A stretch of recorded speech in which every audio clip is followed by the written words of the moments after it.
Sobrang kawawa si Malia, nahawa pala siya sa kanyang mama cyber.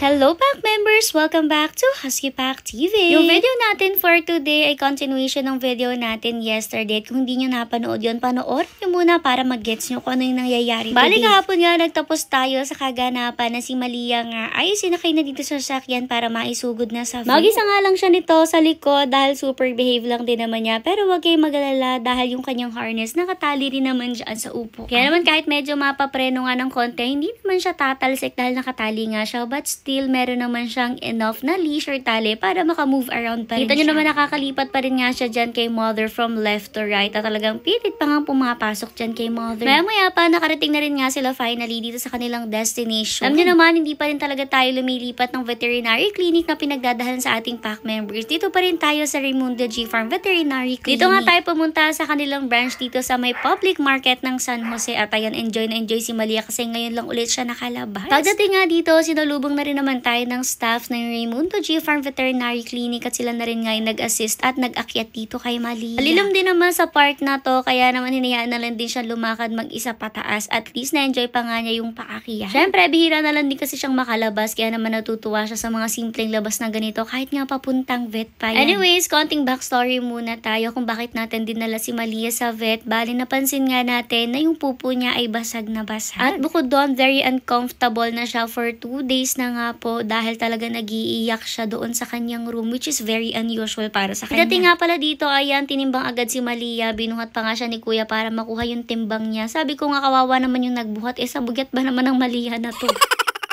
At noong una nga, ginawa muna sa kanya, physical test muna. Syempre, tinignan yung kulay na kanyang mga gilagid, yung tenga niya, tsaka yung kanyang buong katawan. Tapos, syempre, sinabi na rin natin kay Doc ano ba yung nakita natin dito kay Malia at kung ano yung mga test na gagawin kay Malia ay sinabi na rin sa atin. Dito nga, kinuhanan na rin siya ng temperature at medyo nagulat nga siya dyan. Pero huwag kayong mag-alala, hindi naman siya mangangagat. Talaga nagulat lang siya nung ipasok sa puwet niya yung pang temperature. Medyo nahirapan rin nga sila kasi nagliliko talaga si Malia kaya iniakyat pa nga sila dito sa may table at dito na rin nga siya nakuhanan ng ayos ng kanyang temperature which is normal. After noon, chill na lang rin naman siya nito dahil alam niyo naman ang Malia natin always chill lang parati. Actually, si Malia yung aso na talagang napakasarap isama sa lahat kasi nga pag inain siya sa mga ganap sa paligid. Bukod doon, kahit saan mo siya dalhin, very behave lang rin siya. Tapos marunong nga siyang sumunod sa mga command. Medyo nauhaw nga lang siguro siya sa biyahe kaya naman ayan, hingi agad siya ng tubig at binigyan naman siya ni Ma'am Christine ng malamig na tubig kaya enjoy na enjoy talaga siya dyan. After noon, chinek niya nga ulit siya ni Doc at dito tinitingnan lang din nga yung heartbeat niya though medyo nagliliko talaga siya kaya pinahiga na rin siya ni mother. Feel ko nga enjoy na enjoy pa siya nung kinukuha na siya ng heartbeat. Talagang higang-higa pa nga siya nun. Dito